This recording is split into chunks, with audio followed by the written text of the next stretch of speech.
thank you, all of our participants. Thank you, Sujatha, for being here.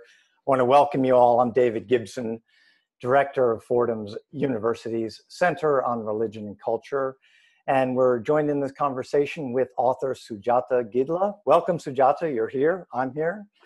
Her debut memoir is Ants Among Elephants, An Untouchable Family and the Making of Modern India. It was hailed on publication in 2017 or 2018 as an outstanding account of the brutal caste system in India and that nation's history over a century. As Pankaj Mishra wrote in the New York Review of Books, Sujatha's story of growing up Christian and Dalit in a Dalit family is a book that combines many different genres: memoir, history, ethnography, and literature, and is outstanding in the intensity and scale of its revelations. I have to agree. We're grateful to have you here, Sujatha, in this remote world we have. We're both in Brooklyn, in different neighborhoods. Thanks, David. Thanks for having me with you. You're in Bay Ridge. I'm here in Flatbush. Neither of us is in trendy Williamsburg, unfortunately, but I guess. Oh, come on. Williamsburg is like, it's on the wane. It is, exactly. Thank you. Yeah. Bay Ridge is on the way up. Yes. Yeah, no. We won't talk about Bay Ridge yet, but we will talk about your book, about the caste system in India, the caste system maybe here in America, religion, atheism, your career switch from high tech to a subway conductor. I also want to remind viewers that they can post questions by clicking the chat button at the bottom of the page of the Zoom window and writing questions or comments in the sidebar. I'll do my best to summarize the main issues and then put them to Sujatha during our conversation. First, I want to start out our conversation by, I love opening lines to books, and I love your opening line. I'll read it. It says, "My stories, my family's stories, were not stories in India. They were just life."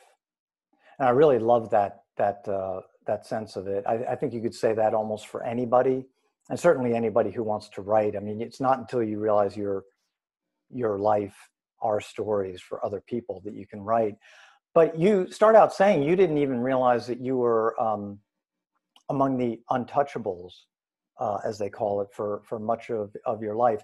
Could you first explain to our audience what is the caste, C-A-S-T-E, the caste system in India? How does it work? And what are the different levels? How do you even know somebody's of a different caste if you all look pretty much alike? Okay. In every corner of the world, there is some oppression or the other, a dominant group and a subjugated group. For example, there is, women's oppression.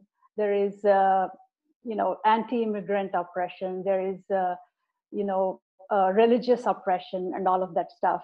And if you take Indian caste system and compare it to each of these oppressions, you would say, no, that's not it. It's different. There's something that's very different about it. That's how you feel. And you would know that immediately. And also you wouldn't know what it is that it makes it different. So that is caste system, and caste system's fundamental feature is, hereditary occupation. Like, for example, a person is a carpenter, then your son will become a carpenter and nothing else. And his son, so a carpenter begets a carpenter begets a carpenter. So initially it started as, a division of labors, but there is something in the subcontinent circumstances which necessitated, along with division of labor, it's also the division of the laborers. The caste is hereditary. You can't change it. You're born into it and you die in it.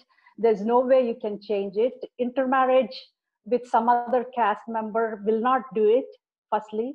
And secondly, intermarriage is very strictly prohibited even now. So therefore, there's no way you can change your caste. And caste, as I said, is related to the occupation. So the nicer the occupation, the more the cleaner the occupation, the more prestigious the occupation, the higher the caste status. So, In fact, caste yeah. is, yeah, go on. So caste, the lower castes will Yeah. do menial labor, will do the jobs that no one else wants to do. Yeah. So each caste is an occupation. In fact, in India, the names of the castes are the word for that occupation. For example, someone who does carpentry, that's carpenter caste. There is no special name for the caste. A weaver caste, a washerman caste, like that. And so the highest and each occupation is associated with purity and pollution. For example, a weaver is less polluting than, let's say, a barber, and a washerman who washes soiled clothes, he's much lower compared to the carpenter or the weaver or even the barber. So each caste has its status. It's determined by the prestige of the occupation. And the highest is Brahmin. He's the highest because he does not do manual work. He does not involve himself in anything that's dirty, polluting. All he does is he does priestly work, and he's a scholar in religious texts. And the second one is landlords. Landlords are the owners of land. They don't do any work. Therefore, they're also high caste, but they're below the Brahmin caste. And the third one is merchant caste. And the fourth one is a set of castes. Each caste represents one occupation. As I said, carpenter, blacksmith, potter, weaver, etc., etc. Even prostitution is a caste. You're hereditarily a prostitute. What was your family's caste? We're untouchables, as I'm going to say. Yeah. So these are low castes, Sudra castes, but beyond this is untouchables. They're outcasts. They're not even in the caste system, and they are the untouchables. And their occupation accordingly is the filthiest, the hardest jobs, and the most menial jobs, and jobs that involve dirty things like removing dead animals, or the person in the cremation grounds, or someone who removes your empties your lavatories. You go relieve yourself, and this person has to come and clean it up. So everything, as many occupations are there are as many castes. That is the caste system. There's no way, I mean, if you go to a different town, a different city, you can't just start a new life and not be in a different, not be in that caste. So the caste detection, I mean, in villages, each caste has its own colony. All the Brahmins, the merchant caste, the landlords, all the skilled workers, they each have a separate colony in the village, and even small towns. But untouchables, they cannot live among the caste people. So they have to live outside, far away from the in a segregated colonies. So because you live there in a village, everybody knows everybody's caste. Oh, you live there, so you must be this. You live outside, so you must be an untouchable.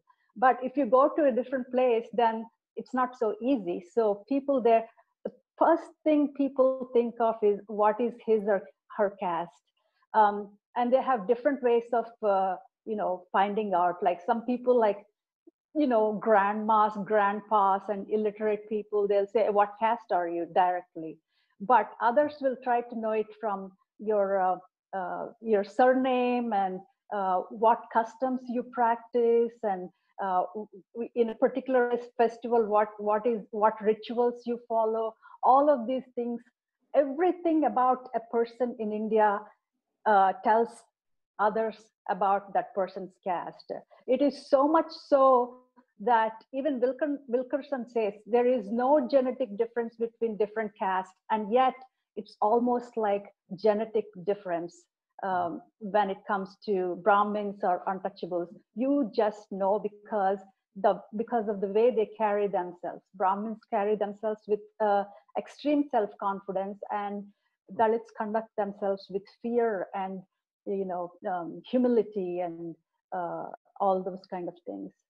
Yeah, and I want to touch on, you mentioned Isabel Wilkerson's African-American author, her new book, Caste, and I want to talk about that in a minute. A couple of people are asking in the chat something I was interested in. I mean, as I understand, the lower untouchables, or the Dalits, the lower castes, are about a sixth of the population, 1/6. Yeah. Is there an anti-caste movement within Indian society? Has there been any progress, or is it completely entrenched in the culture?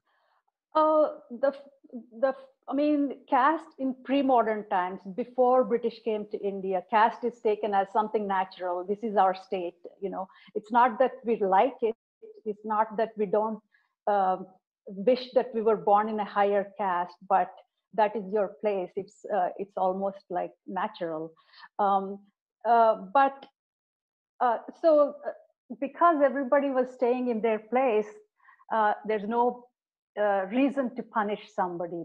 But because of the British and other modern things coming into play, Dalits came to know, oh, this is not our natural state. We can change. If Brahmins are changing and going abroad and doing something else, why can't we?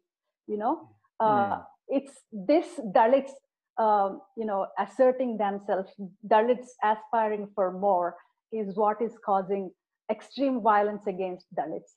And the reason caste still exists is whatever service, whatever function it was in pre-modern times, nowadays it's division of people, that divide and rule. That's the sole aspect of caste now.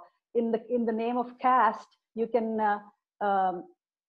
pay an untouchable much less. And if he asks, you would say, you're an untouchable, you don't deserve this.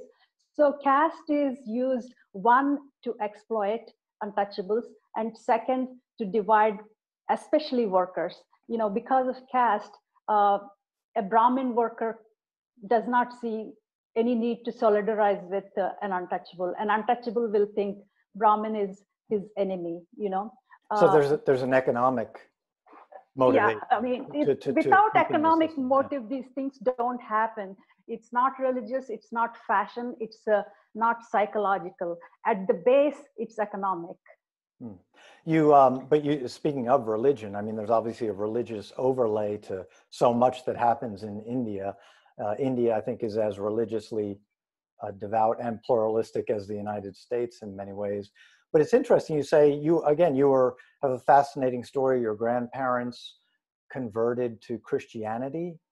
It was Canadian Baptist missionaries. And the work those missionaries did seemed very powerful, very constructive. But you're also saying when you identify as a Christian, you almost automatically identified as an untouchable. Is that the case? Yeah. Christianity came to India in three waves. The first is like before Christ, merchants from Middle East came and settled in, Kerala and those places.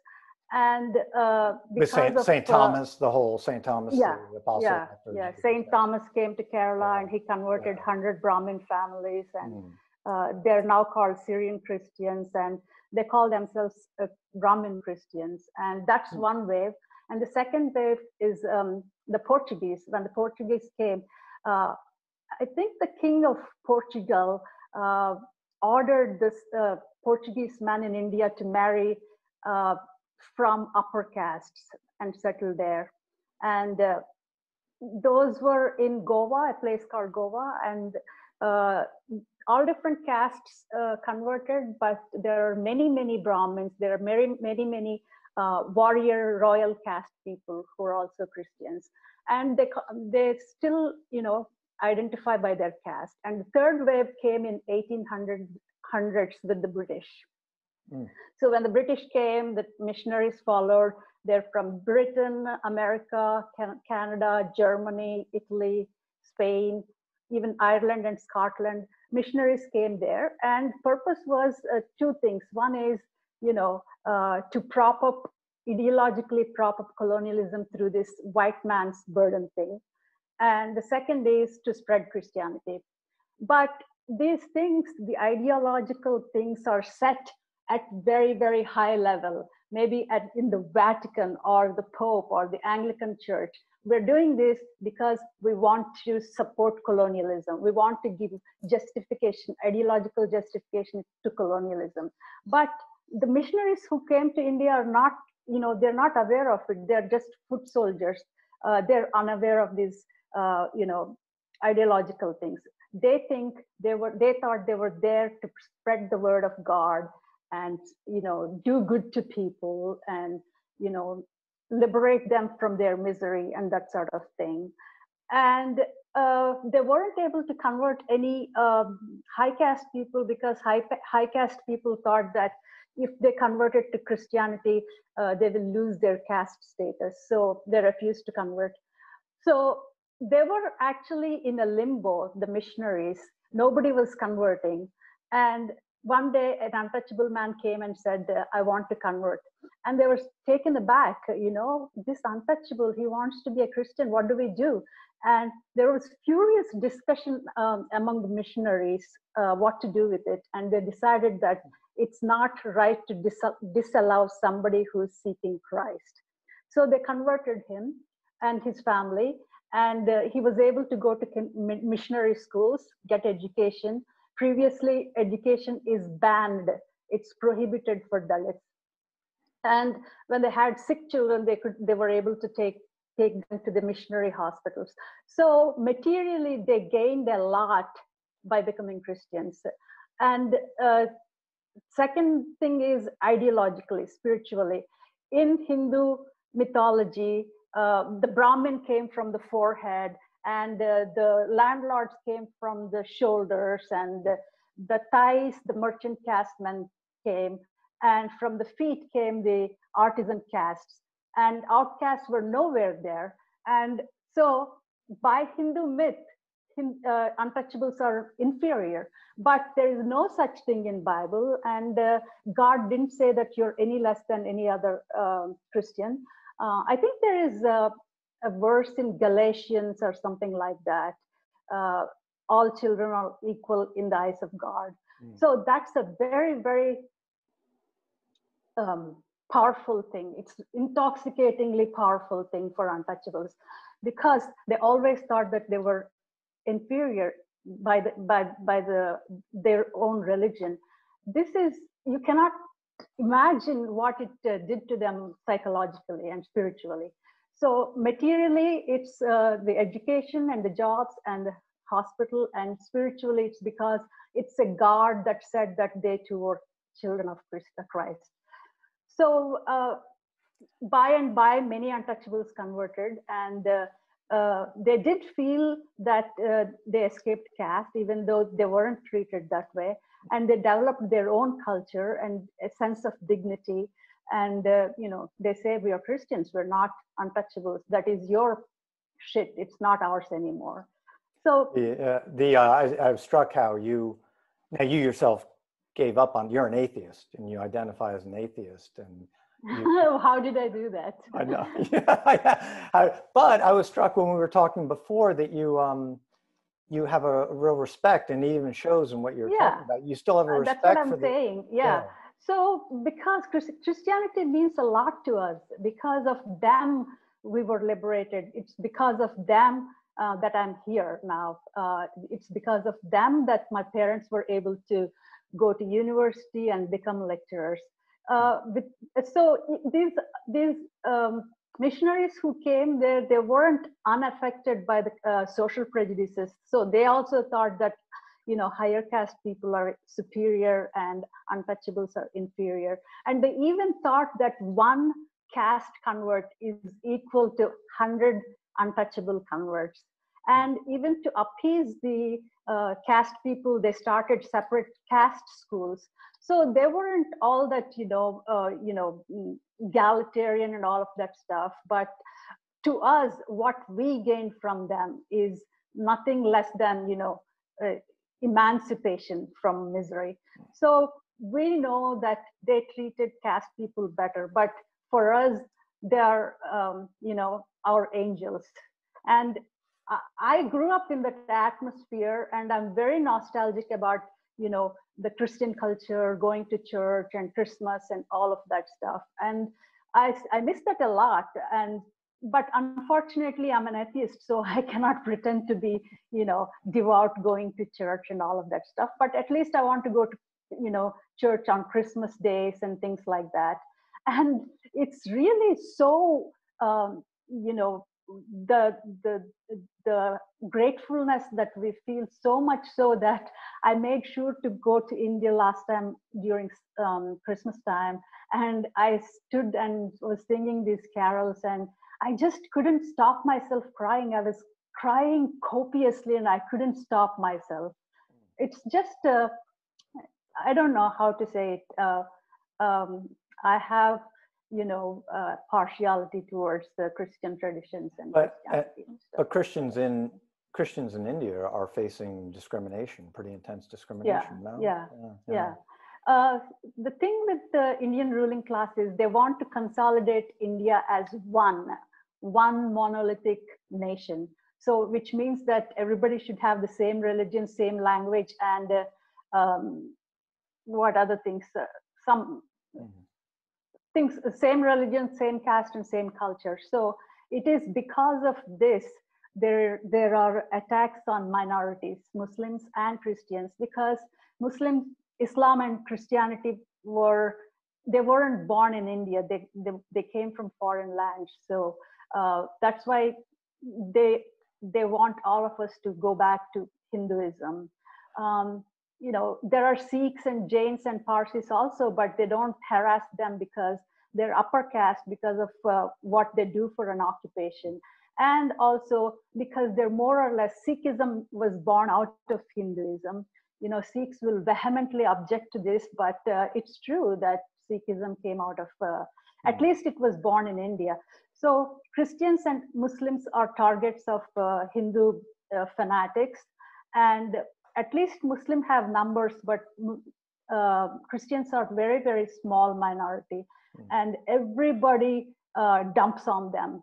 Hindu fanatics, they beat them up, they torture them, they kill them, but also the so-called untouchable activists dump on them, because they say, oh, these Christians, they don't identify with untouchables. They don't worship our God, Ambedkar. They don't give their tithes to us. They give the tithes to them. And the untouchables of other religions, Buddhism and Hindu untouchables, they look down on Christians very much. And there's nobody there to defend them. The liberals who are against this kind of oppression and violence, they say that, it's okay if they convert because, they believe in God. We don't want them to be, forced into converting. We don't want them to be enticed into converting. What's wrong with that? They don't say like it's their religion. They converted for whatever reason, and they should not be targeted. They don't say that, missionaries, they come and entice them. There's $1 billion money coming in. They are all foreign agents. And this stuff is like no single group in Indian society is with us, defending Christians. And foreign people also, foreign liberals, because of this colonial guilt and white guilt, they just go with whatever the majority Hindus are saying. If the majority Hindus are castists, they would say, oh, it's their thing. We cannot say that it's backward and things like that. Like, for example, 10 years ago, there was a massacre of Christians. 232 churches were destroyed and burned. 5,400 people were, subjected to violence, and 600 villages were burnt down. And just so much violence. People fled to nearby forests to hide. They hid for 2 days before they came along, and they hit them with axes and wrapped bicycle chains around the neck and dragged them and killed them. And sometimes in some instances, what they did was they wore the intestines of people around their necks and danced and said that no more Christianity, you become Hindu. It's going on. It's not just under Modi. It has been happening for many years. And in India, during the British, at least the ruling powers were Christians. So there was some protection, but we don't have that now. And the Christian missionaries, Graham Steins, they came from Australia, wife and husband and their 2 sons. They were like locked in their Jeep and set afire. They just were roasted alive to death. This is the kind of thing going on, but we don't have anybody to speak for us. Thank you for speaking up on it. It's a whole other topic in a way. I want to get several of the questions are asking 2 things. The caste, the bias you experienced in India, and also an interesting question, does it follow you when you come? There's a large and growing Indian population, obviously, in the United States. Does caste follow you when you come here? Much. I mean, do people still know? Do they still? Yeah, you go to parties there. Yeah, it does a lot. Maybe you don't know, last month there was the California lawmakers, they filed a suit against Cisco because of tolerating caste discrimination. There was an untouchable man, an IT employee. His Brahmin team leader kept on, threatening him that I would expose you to others, As an untouchable or something. He would tell others. Yeah. Oh. So he went to the management, and management said, we don't know, there is no caste in our books, so we don't know what to do with it. And so they sent him to another team, and the head of that team is also a Brahmin. And he also started harassing, and there was no recourse for him. And he was denied promotions, and he was denied good projects. He was denied rise in salary and all of that stuff. I don't know how he did it, but he went and reported, and it's being taken up under the civil rights law now. But we don't have in America. Yeah, laws that was that address this. Yeah, that was Cisco's excuse that we did everything by the book. There's no caste, and we don't have to do anything. This gets us to that issue you mentioned at the top, Isabel Wilkerson's new book, Caste, which seeks to look at, by using the Indian example, the situation of African Americans, Black people in the United States, analogizing it to that in India. You've read that book. What do you think about her argument? Does that analogy hold up? I mean, yeah, definitely. She went in the right direction. When I came here and I saw Black people and racism, I at once realized it's the same as what goes on in India to untouchables. It's just very intuitive. As soon as you see it, well, it's just like that in India too. And that's the same kind of intuition she also had, Wilkerson. And so she went with it, and she recognized 8 pillars of caste. Those are the characteristics of caste, she said. And she says how those characteristics are present in Indian caste and under Nazis, anti-Semitism, and Black people in America. But she says race, race is art, like you're just taking a purported physical difference and saying that this is a justification for discrimination.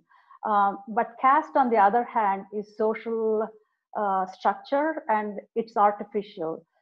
She goes, and then she gives her instances of how those features were present, from her own experiences, from others' experiences, and other stuff like that. But then, so because of caste, we're prohibited from marrying.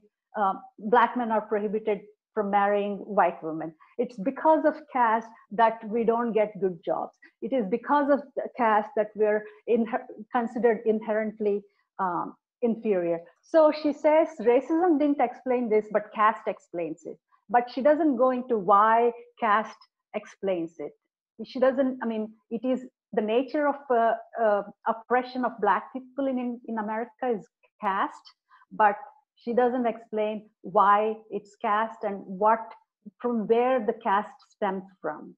She doesn't know the root of that, thing. Her thing is like white people are, they think they're superior and they think Blacks are inferior, and all white people think that they're superior, even the poorest white person. And there's no going, I mean, against their own material interest, they identify with whiteness rather than, Black workers. And she says that because it's supposedly it's intoxicating for whites to think that they're somehow superior to Blacks. But I think it's wrong. It's wrong to say that. And her conclusion is also that there is no hope. These things are set. That is very, very wrong. And the only solution is for white people to feel guilty, and some white people like Einstein have conscience and fight against it. But other than that, there's nothing to be done. And she gives examples of like how in Germany, this man took these students to some Auschwitz or something, and he asked him like, what do you feel? And they went off and they came back and said, we feel guilty even though we weren't there. And that's what she wants white people to feel guilty. This is so prevalent now. The email you sent me that, white people are, it's original sin for white people to be white. That stuff I don't agree with. Ideologically, I don't agree with her. But it is, it's almost like the system in India though, isn't it? In the sense that you have people who assume that they are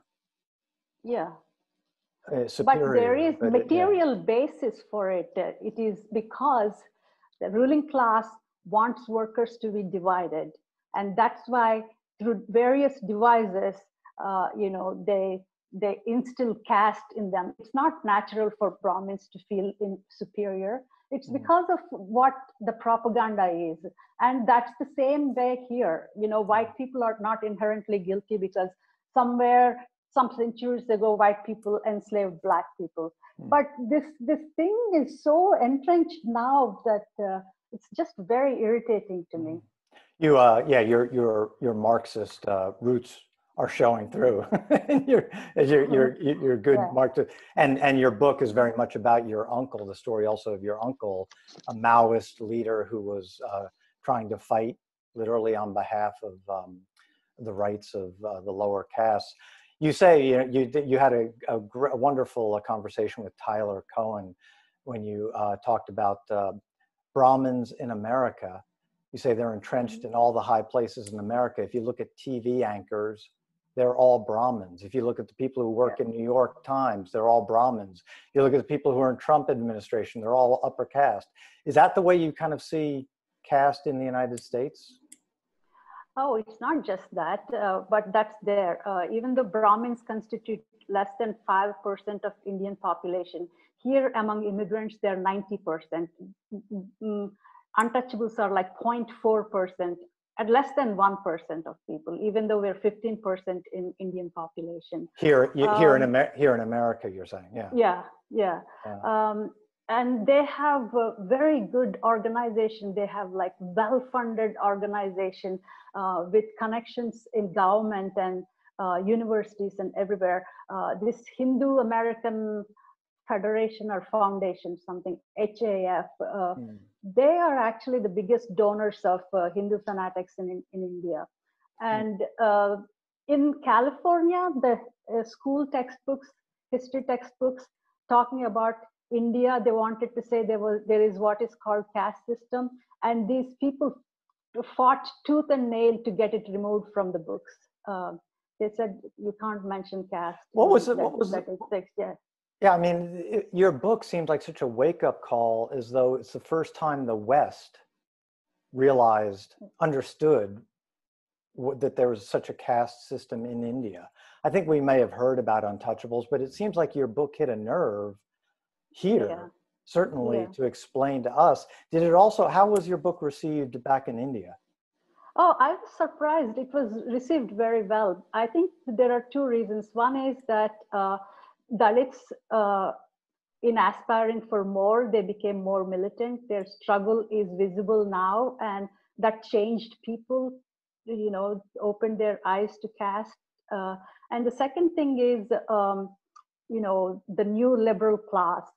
With 1991 economic liberalization, we went from two government-owned TV channels to like thousands of TV channels, and we get stuff from everywhere, from America, from Britain, from Russia, from China, everywhere.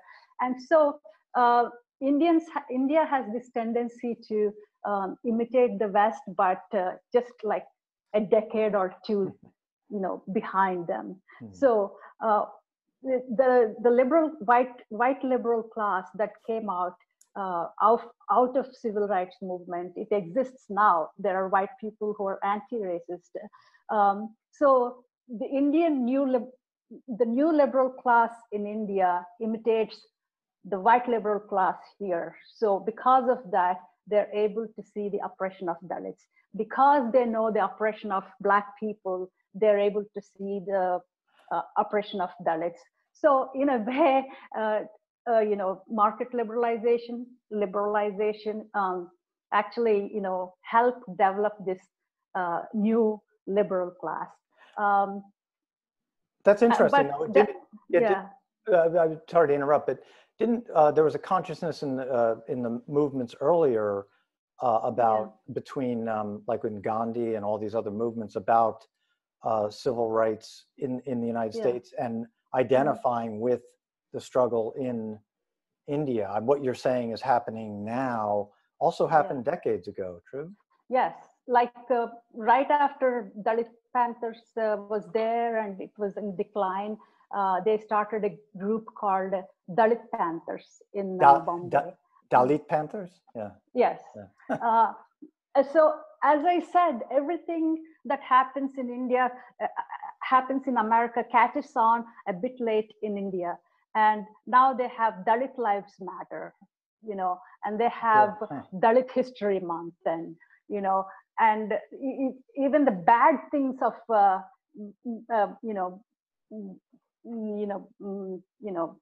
about racism, they're also there. For example, the, you know, fake leaders of fake Black leaders like Al Sharptons are there in India. So along with the good stuff, we imitate even the bad stuff. What about here in the United States? And again, you're saying that a tiny percentage of Indian immigrants are from Untouchables here in the United States? Interesting. Yeah. Do you know any other, I mean, do you hang out with other Indian immigrants here? Or? No, I don't. I started not hanging out with Indians because of this caste. Because I'm fluent in English and somewhat cosmopolitan, people immediately think I'm upper caste and they treat me nicely. And I'm on tenterhooks. When will they find out? You know, it's like really getting exposed is the most humiliating thing for Untouchables. You know, they can be treated badly by others, but when they get exposed as an untouchable, it's very, very painful for us. I wanted to avoid that. Is that maybe a reason why your book hit a chord? Maybe there haven't been Untouchables writing who want to come out. I mean, but yours is a coming out. Yeah. Actually, it seems like it's a pattern, because there is another woman who came from India. For all of their life, their family pretended to be Brahmins, And she came here and she saw Black people owning their oppression. Like, they don't say, oh, we're not oppressed. They don't say, oh, we're not subject to racism or discrimination. They will say their daily experiences of discrimination openly about it. And they don't feel shame about it. It's other minority groups also in America. They don't feel shame like Dalits do. So she came to study journalism in Columbia University, and she saw this thing like, what, they're all openly admitting that they're Black and they're inferior? How come? And then it occurred to her that, why am I ashamed of being a Dalit? It's not my fault. And her liberal white and other classmates say that this is terrible. This is something to be angry about. This is not something to be ashamed of. So she wrote a book called Coming Out as Dalit. You know, it's like she's in a closet and now she came out. So when she first came out and announced it on social media, it's like outpouring of response from all over the world. So it seems to follow a pattern. Any untouchable who comes here sees Black people and the level of, you know, their freedom. Obviously, so there is racism and Blacks are treated badly and all of that stuff, but you're far, far ahead of us. And so it's like a lesson to us. It's like it opens our eyes and it says you don't need to feel, ashamed, and you can assert yourself. And some people even think that, oh, what we need is a civil rights movement. So that's the pattern for Dalits. Whoever makes it here sees it. But do you feel like they're going back to India, do you feel like there's any movement or hope? I mean, I don't know, here in the United States, we feel like we make progress on racial discrimination. Then you see what's happened in the last few months. You feel like you have. Well, civil rights movement did a lot of things, like apparently there used to be no Blacks on TV, no Blacks in Hollywood movies, and Black anchors and Black, in Hollywood, they make movies with Black people even as the protagonist. It's completely unheard of in India. And I questioned, why did this happen here and why not in India?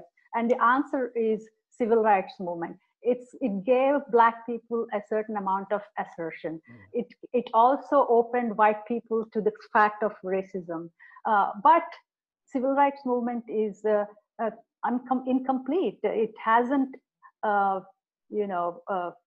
been successful in removing racism. What was I saying? I'm sorry. Oh, no. I'm sorry. I probably interrupted you. Coming back to, that's a fascinating observation. And I mean, you had Mahatma Gandhi, who would be the Indian Martin Luther King, but you have very harsh words for Gandhi when it came to caste, right? Well, actually, I didn't have the harsh words on my own. I was like prodded to say something harsh about Gandhi because, Gandhi is a saint for the world, for Indians and all of that stuff. And it's only recently the upper caste, upper class, upper middle class people discovering that Gandhi was not actually a saint. And to them, it's like, oh my God, we always thought he was a saint. He was such a bad guy. And anybody who says something trash about Gandhi, it tickles them pink, they're like inveterate iconoclasts or something. But for us, we knew a long back. We knew even in our great-grandparents' generation. It's like a kid from New York going to see a camel and say, oh, camel, oh, it has a hump, look, it's eating. That's like that for the real nature, the real agenda of Gandhi coming out now to Indian liberals is new to them. But for us, we're like, because he didn't speak out about caste in the same way. We are like people, children of people who, raise camels and, run with them. We don't get surprised by camels. It's the liberal class, Indian liberal class, that gets all gaga. Oh my God, it seems Gandhi is a casteist, Gandhi is a racist. come on, we knew it like generations ago, you know. And Gandhi, the way Gandhi was like elevated to the sainthood is not an accident. Unless the ruling class is behind it to put him on pedestal, it wouldn't have happened. And they knew what they were doing, and gave them great dividends, because in India, if Gandhi didn't come along, it would have been a revolution. The British would have been kicked out unceremoniously. They wouldn't have been in a position to bestow independence on us. They knew that Gandhi and Congress would protect their interests in the subcontinent. And it really paid off, because Gandhi is now a prototype for Nelson Mandela and Martin Luther King. Nelson Mandela in Africa, the white people left, but there's nothing good happening in Africa. There's poverty. There's the immigrants, migrant workers are being killed. Women are still in bad state. There's no housing. Nelson Mandela did the same thing as Gandhi did. It's a transfer of power. It's not freedom. It's the transfer of power, because it became increasingly untenable to do the direct rule. It's through ANC, through Mandela's ANC, that the British still have their interest in Africa protected. And same thing with Martin Luther King. Martin Luther King tied the Black struggle during the Civil War or Civil Rights Movement to the Democratic Party. He wasn't militant. All what he did was to tie the Black struggle to channel them as votes into the Democratic Party. And that's why Malcolm X never, people like to think, just before they died, they were coming together. No, Malcolm X was very different from Martin Luther King. And the SMCC students used to call Martin Luther King Dillard, they made fun of him. So yeah, in America, he was there to fizzle out civil rights movement, thanks to Gandhi. And in Africa, Nelson Mandela was there thanks to Gandhi. He also did the same deal with the apartheid and the transfer of power. So Gandhi was very detrimental to the world at large, not just India. That'll get some letters. I want to switch to, speaking of other icons, emerging icons here in the United States, Kamala Harris, the Democratic vice presidential. Her mother was Indian, and a lot of Indian Americans are seeing this as something of the Indian moment emerging with this campaign. They are. You see that? Is this an occasion for Indian American pride? Yeah, it is for them, yes. It's like as soon as she announced that she was going to be the running mate, all the newspapers, all the magazines, all the journals in India, the front page, Kamala Harris, our Indian, and all that stuff. And people are saying, she's doing us proud, and things like that are being said. But she has nothing to do with India except going to vacation with her grandparents. In order to get Indian votes, on this show, she made dosa along with Mindy Kaling. Dosa is the crepe-like thing. It's identified with the Tamil Brahmins. So you see, you mentioned Mindy Kaling. There are a lot of other, Sanjay Gupta, a lot of other Indian Americans who are becoming prominent in culture. Yeah. Why didn't she make like a beef biryani? Why did she choose to make dosa on TV? It's because she's appealing to Brahmins. She's appealing to vegetarians.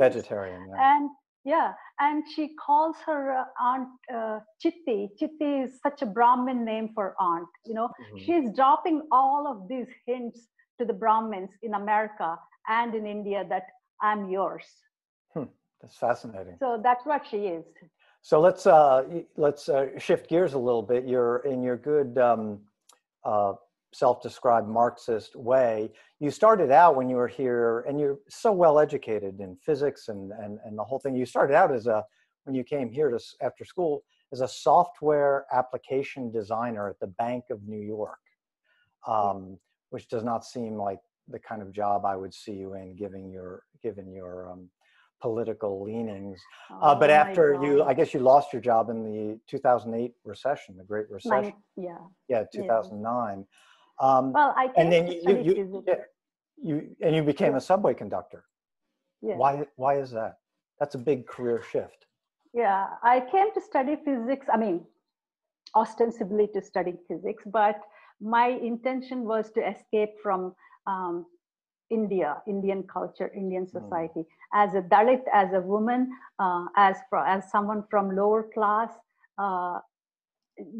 this is a liberation for me to come to America. All those restrictions. So you can't walk with your hands swinging, arms swinging. You can't be outside after 8 o'clock. You can't talk to men, and you can't stand outside your door and laugh, and all of these things. I wanted to escape. That's really the reason I came here. But I kind of wasn't able to adapt to the education here in America, and I fell out and I dropped out. And then it's 90s, so IT was in the ascendance, so I became a software person. I worked 13 years in IT. The last 9 were in Bank of New York. But during that time, I used to take subway, and I once saw a subway, the train being driven by a female. It really, really made me ecstatic with, wow, a woman driving a train. It's such a man, a job for the men, and all of that stuff. Because I came from so much restrictions on women, it really, really inspired me to take a test in MTA. So as soon as I saw the conductor test announced, I took it. But I completely forgot about it until 2009. I took the test in 2004 or 5, something like that, but I forgot about it. And when I lost my job, I said oh God, this IT jobs is so bad. The atmosphere is really bleak. The working environment is bleak. And you always have to keep updating your skills, which I had no interest in. So I was thinking what to do, and somebody said, didn't you take the test? And oh yeah. And I went to City Hall, and they were about to remove my name from the list, and I had it reinstated. And the next month I got a job as conductor, and I joined. And everybody thought oh God, she's not going to last, but this is my 11th year. And, are you the first Indian conductor in the subway system? Yeah. How does working in the subway, the MTA, compare to working at the Bank of New York in South Park? Oh, Bank of New York, it's much more money, a lot more vacation, and unlimited sick days. And you can take 2-hour lunch break, and you can come at 10 and leave at whatever time. All of this flexibility is there, but emotionally it's a very, very ghetto for me. MTA actually liberated me. It's I don't feel alienated at work. I feel like I belong here. This is the work I do, and I'm proud about it. Proud of it. You would think highly more educated people will be more open-minded, but in Bank of New York, I didn't see that. I used to have a small Darwin figurine on my table, and this guy would always scrunch his face passing by my desk, and he would never talk to me. And then I realized he hates that Darwin figurine. He's a Catholic, and it's not like that in MTA. People are different, and people are tolerated, and we actually enjoy sharing culture, and we are open about our politics. It's just So you find it more open-minded Oh, and yeah, more diverse than you yeah, did in yeah. the white-collar job. Yeah, we have like from every country except Western Europe. We have representation from every country, including Liberia. And it's so much fun to learn about other culture. But but you also, and I want to point people to, we've just got a few minutes left, we'll point people to your op-ed that you wrote back in April, I think it was, in the New York Times, about being a subway conductor during the pandemic. You caught COVID-19. You were very sick. Yeah. You've recovered? Yes, your health? I did. Yeah, Yeah. that's good. But it was astonishing. You said, I think you said, we're not heroes, we're sacrificial. Yeah. And that's really powerful. I mean, it sounded so grim what you were, colleagues of yours were dying as you were the essential workers. Yeah. We were told that we were essential workers. We cannot take vacation. We could not take vacation. We could not call in sick. But yet at the same time, they didn't give us equipment to do our work. And why aren't they doing? It's because they think that we're expendable. You do your stuff without this stuff, and you die, and someone else will replace you. That's the whole attitude of MTA.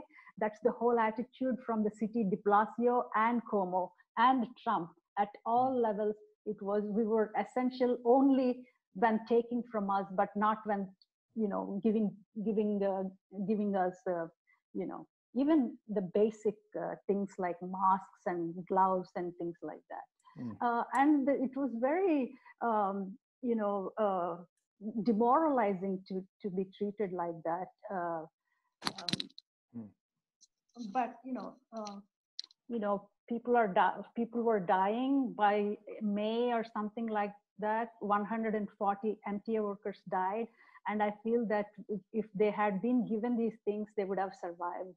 But how are you feeling about it now? How does it feel down in the subway? How does it feel to be a conductor on the subway now? To some extent, some people are feeling that there's going to be a second wave of COVID, and conductors and train operators, cleaners are extremely concerned when people don't wear masks and come into the subway. And added to this thing, there are going to be job cuts. 7,400 jobs will be, gone, and we don't know what our future is. Your writing, I just want to finish up because we're almost out of time. Your writing process, you got to tell everybody wants to know how you write a book. So how did you learn to write? Okay, this is the most difficult and inevitable question I face from everybody. What's the process? And it's really very difficult for me because I just wrote. I was not trained. I developed tricks and schemes as I went along. It's like somebody is walking in the forward and you see the wall. What you do is you go around it. You don't think about these steps. Oh, okay, there's a wall. We have to walk left and then go. It's like that. For me, it was as I went, as I was writing, I was discovering things and finding ways out of it. But if you're trained, you would know things like plot and structure and story and the arc and the theme and things like that. I didn't have that vocabulary with me. I just wrote. So the best I can say is that I interviewed many people and I taped all of that stuff. And I transcribed the tapes and I wrote from it. And anybody wanting to write, that's the most important thing, to interview people and record it and transcribe it. And you have to be honest about what you're writing. You should not take sides with the subjects. Everybody has a story. You have to find it in your family or in your friends and your circle. You can find a story. And you have to do research, and you have to be honesty is what people like to read, not some kind of colorful lyrical stuff, at least not in nonfiction. And then you find a way to link this story to the society at large. Like, okay, something happened, or it's related to women's oppression, or it's related to the immigrant experience, or, you know, things like that. One can do that. So I would say my process is, you know, interview, tape, transcribe, write. I wrote many, many versions, 50, 60 versions of some chapters. It's not like correcting and editing, but just start anew. Whenever the mood 50, struck, I would, 50, yeah. 50 or 60 versions. Yeah. Where do you write? Where do you write? When I was in Bank of New York, I would stay back and write. When I joined MTA, the first few years, I'm a probationary, so I didn't have a set job. I would go to work. They would either give me a job or I would just sit there and go home. So I always took my computer with me, and I wrote in the lunchroom and on the commute. And you're working on another book now. Maybe it won't take you 50 or 60 versions of every chapter. No, actually, I already wrote it. What happened was that was going to be the first book, and I gave it to FSG, and they liked it, and there was a contract. But when the editor sat down to read it, she felt that the ending was like a cliffhanger, you know, unsatisfying. So she said, like, you have to continue writing about the story of these people. So I wrote the story. I ended the story when my uncle was 16 and enters college. But now she wanted me to add until he was 30 or 35 or 40. So I wrote whole another book after writing, signing the contract. And now they said, like, now it's too big. We can't publish it. So it was like really very anxious moment for me. So the idea was to condense the whole first book into one single chapter and make the second book as the main part of the book. But the first book was written more lyrically and in a different style, and I don't want it to go to waste. So I want it to be published, and I think that I can publish it. Beautiful. Oh, well, I hope you'll do a sequel as well as a prequel and write more Everybody says that. About your own experience, because I love the parts in the book where you write about yourself. And there's so much that's great in here. I mean, when your activism, when you got jailed for protesting against the upper caste professor, tortured, detained for 3 months. It's worse than ICE, almost, in the United States. Yeah, I was in, you know, we call it jail, the custody in police stations. I was in there for 15 days or so. They moved me from one police station to another to, you know, so that my parents won't be able to find me. And the women police were instructed to torture me. And they were actually untouchable women, you know. And who tortured they didn't want, yeah. I mean, police job is a very small job, so there are a lot of Dalits in it. So there are two untouchable Christian Dalit women. You know, they were asked to beat her up, and we want to see the marks on her.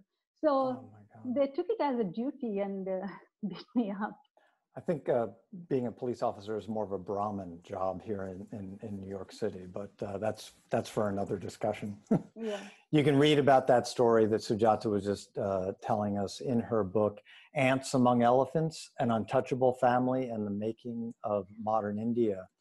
Sujatha Gidla, we thank you so much for joining us. This has been an amazing discussion, really provocative, and we really appreciate it.